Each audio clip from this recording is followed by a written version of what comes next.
अब सभी को जय मसीह। और आज हम पढ़ेंगे मत्ती रचित सुसमाचार उसके 15 अध्याय उसके 10 आयत से पढ़ेंगे। तब यीशु ने उन लोगों से कहा, अपने पास बुलाकर उनसे कहा, सुनो और समझो, जो मुंह में जाता है वो मनुष्य का शुद्ध नहीं करता, पर जो मुंह से निकलता वही मनुष्य का शुद्ध करता है। हालेलुया। हम प्रार्थना करें।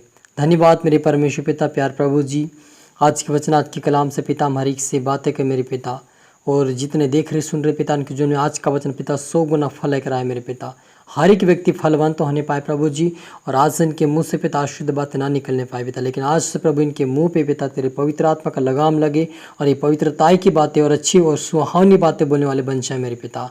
इनके जिन प्रभु जी अशुद्ध बातें हर प्रकार की इनके जीवन से दूर होने पाए, और ये पवित्र शुद्ध होकर इनके मुँह से तेरी पवित्र वाणी और पवित्र वचन निकले हर एक को बना मेरे खुदावन, और तेरी आत्मा छुए और ब्लेस कर मेरे खुदावन। पवित्र आत्मा आप मेरी मुख से बोले, पवित्र आत्मा सहायता मदद कर। ये प्रार्थना दुआ यीशु तेरे मीठे मधुर नाम से मांगते हैं, आमीन। तो मेरा जीजो, यहाँ पर यीशु ने अपने चेलों को पास बुलाकर उनसे कहा, और बहुत सारे लोग भी उनके साथ में, तो उन सभी से कहा, सुनो और समझो, जो मुँह में जाता है वो मनुष्य का शुद्ध नहीं करता, पर जो मुँह से निकलता है वही मनुष्य का शुद्ध करता है। हालेलुया। तब चेलों ने आकर उससे कहा, क्या तू जानता है कि फरीसियों ने यह वचन सुनकर ठोकर खाई?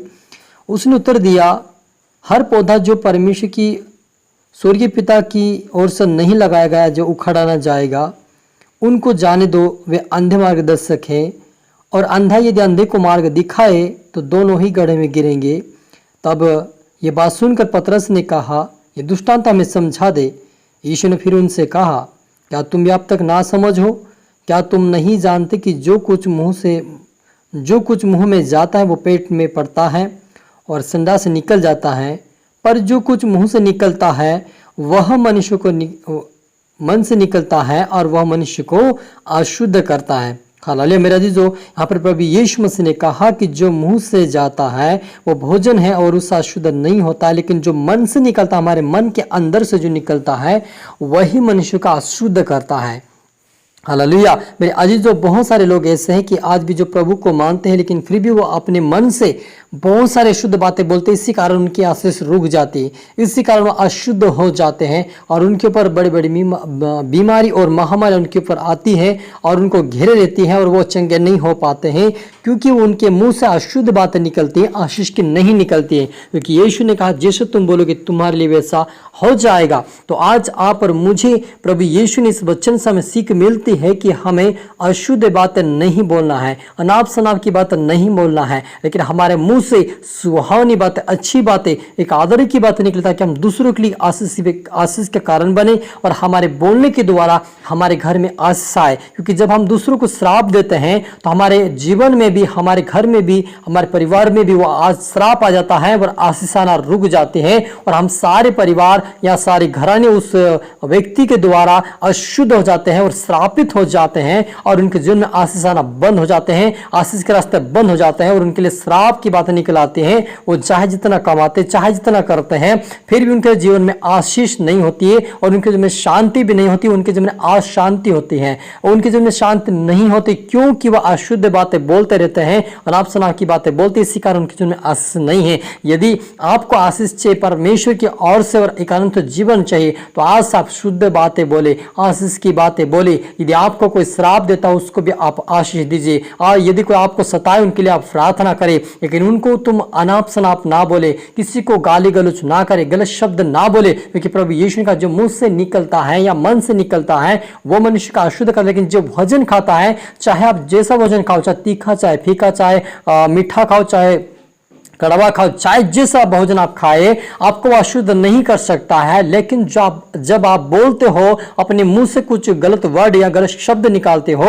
वो तुम्हें अशुद्ध करता है, वो तुम्हें हर आशीषों से आपको वंचित कर देता है, और आपके जीवन में बड़ी बड़ी बीमारी, महामारी लेकर आता है, और आपको बड़ी बड़ी समस्या में डाल देता है, क्योंकि आप अशुद्ध बातें बोलते हैं और गलत बातें बोलते हैं। इसलिए प्रभु कहता है कि अपने मुंह से गलत वर्ड ना बोले, गलत बातें ना बोले, ताकि हम अशुद्ध हो जाओ। और जब हम अशुद्ध होते हैं और आशीष रुक जाती है, लेकिन उसके साथ साथ हमारे जीवन में जो अनंत जीवन प्रभु यीशु ने हमारे लिए रखा वो भी हमें नहीं मिल सकता है, क्योंकि ऐसे बोलने वाले लोगों को परमेश्वर कहता है श्रापित लोग हैं और वे परमेश्वर के राज्य में प्रवेश नहीं कर सकते, क्योंकि उन्होंने श्राप दिया है और श्राप के कारण ही वो उस स्वर्गीय राज्य के कारण नहीं हो सकता, ये स्वर्गीय राज्य के वारिस वो नहीं हो सकते, क्योंकि उन्होंने श्राप दिया है और अनाप शनाप बोला है। और जब हम देखते हैं कि जब हम देखते हैं कि जब यूसुफ ने अपने भाइयों को बताया, अपने स्वप्न का बातें बताया, तब उसके भाइयों ने उसके ऊपर चिढ़ने लगे और उसको मार पीट के गड्ढे में डाल दिया। तब भी वो कुछ भी शब्द नहीं बोला,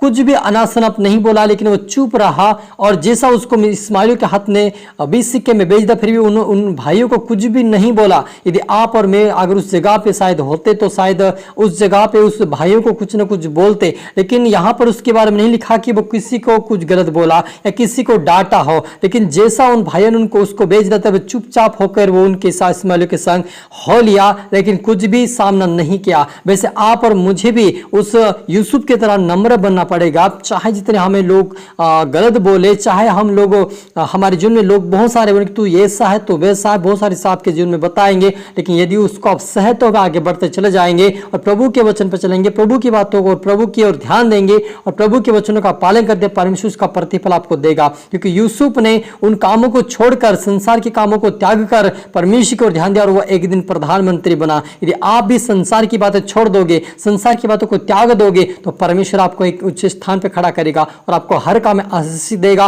और स्वर्गीय राज्य के वारिस भी बनाएगा। हालेलुया। प्रार्थना करें। धन्यवाद मेरे ईश्वर राजा प्रभु जी, जितने देख रहे सुन रहे पिता, मैं हर एक के लिए प्रार्थना करता मेरे पिता। आज से प्रभु तेरी पवित्र आत्मा चाहे पिता हर एक के जीवन में पिता तेरे आत्मा काम करने पाए पिता। आज हर एक को दिलों को और मनों को छूने पाए मेरे पिता। हर व्यक्ति आत्मा से भरे, बुद्धि से भरे, ज्ञान से भरे मेरे पिता। आज से इनके मुंह से नाप शनाप की बातें निकलना बंद होने पाए, अशुद्ध बातें निकलना बंद होने पाए, इनके मुंह पिता लगाम लग जाए मेरे पिता। आज से इनके मुंह से पिता आशीष की बातें, पवित्रता और एक पिता परमेश्वर इनके जो मुंह से एक आशीष की बात निकलता कि दूसरों के लिए आशीषकार बन जाए मेरे पिता। और ये प्रभु एक फलवंत होने पाए मेरे पिता, और इनके जीवन के द्वारा इनका परिवार सारा उद्धार पाए मेरे पिता। और एक दिन इस परिवार के साथ ये प्रभु तेरे स्वर्गीय राज्य प्रवेश करे, ऐसा हर एक को तो बना मेरे पिता। तेरी आत्मा इनकी सहायता मदद करे, इनको तेरे राज्य की वारिस बना मेरे पिता। सब पुत्र आत्मा सौंपते मेरे पिता। प्रार्थना यीशु पिता परमेश्वर प्रार्थना सुना, आज के धन्यवाद मेरे यीशु राजा। ये प्रार्थना दुआ यीशु तेरे मीठे मधुर नाम से मांगते हैं, आमीन। आप सभी को जय मसीह को, और मैं आशा करता हूं इस वचन की तो प्रभु आपसे बातें किया होगा, और इस वचन को और सुने और लाइक करें, शेयर करें, सब्सक्राइब करें, ताकि प्रभु आपको आशीष दे। और अगली वीडियो मिलते सबको जय मसीह की।